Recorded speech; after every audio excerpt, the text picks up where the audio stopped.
Okay, shalom. This is our fifth of the mini classes on the sanctity of Eretz Yisrael. Now we're going to answer our questions with the explanation that we gave last time, that the definition of Eretz Yisrael is a land that was conquered by the majority of the people, and it is a land that we have that we've been yoresh, that was given to us, and we were yoresh that land. Okay, so now we can ask the question, what makes up the uniqueness of Eretz Yisrael? And the answer is there are multiple factors, some philosophical, some legal. Okay, but the legal definition, it's land that was set aside for the Jewish people by God. Okay, and that land is now made kadosh, it's made sanctified by the Jewish people. Okay, either by way of kivush or by way of chazaka. That's how the land is made unique, or it could be on a philosophical level. That's the land where God's providence is manifest more than anywhere else in the world.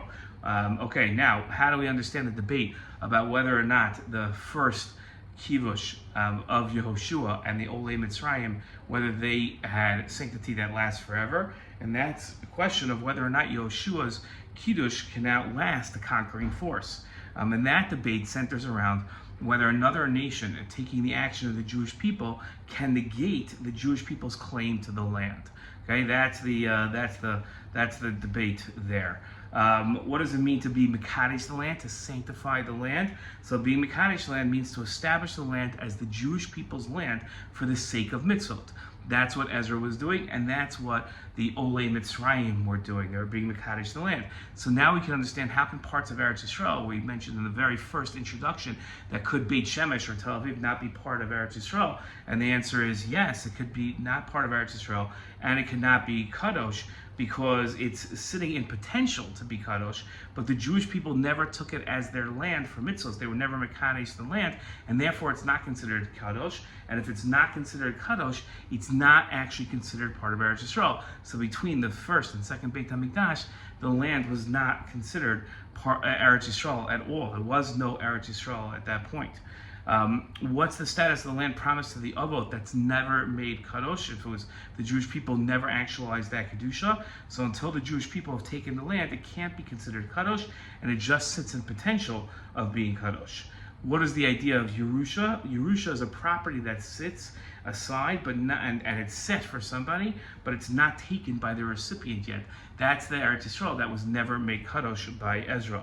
And then how can kedusha stem from the Shechina?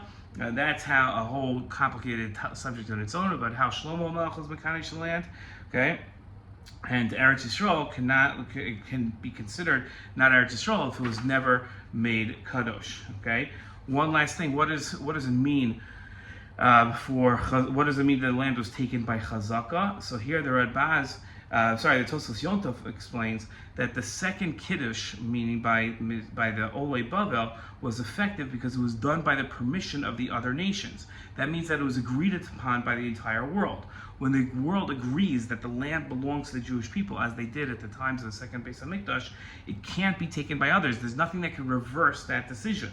And the land then, therefore, becomes kadosh for the Jewish people forever. That's the difference between conquering the land, which can be reversed by just somebody else conquering, and when it comes time to when we take the land by chazaka, which means that the world has given its permission, that's a completely different story. That is something that everybody can never be reversed, because the world has already agreed that it belongs to the Jewish people.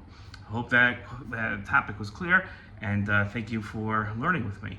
The next video will be a combination of all of these together. Shalom.